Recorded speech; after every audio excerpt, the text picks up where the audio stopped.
अहम खबर है, जुडिशल कमीशन ने जस्टिस सरफराज डोगर को chief justice Islamabad high court तैनात करने का फैसला कर लिया है। मजीद जानेंगे डॉन न्यूज़ के नुमाइंदे उमर मेहताब बर्नी से। उमर बर्नी, क्या तफसीलात हैं?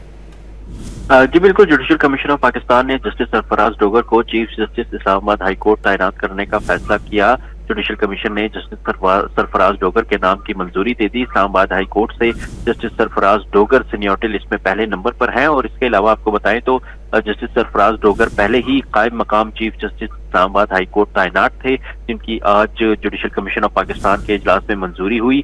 चीफ जस्टिस याया अफरीदी की ज़ेर सदारत ये इजलास हुआ, जिसमें Peshawar high court, Balochistan high court, Sindh high court और इस्लामाबाद हाई कोर्ट के चीफ जस्टिस की तैनाती की मंजूरियां जो है वो दी गई।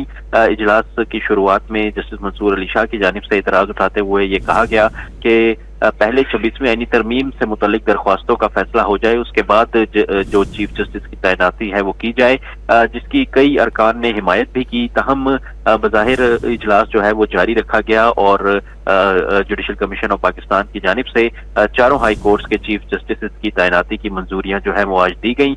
इस्लामाबाद हाई कोर्ट के जस्टिस सरफराज डोगर को जो है वो इस्लामाबाद हाई कोर्ट का चीफ जस्टिस तैनात करने की मंजूरी दी गई। जी बहुत शुक्रिया उमर बर्नी तफसीलात के लिए। इस्लामाबाद हाई कोर्ट ने जस्टिस सरफराज डोगर को सिंध हाई कोर्ट का मुकर्रर करने की मंजूरी दे दी गई है। जुडिशल कमीशन ने जस्टिस सरफराज डोगर को chief justice Islamabad high court तैनात करने का फैसला किया है।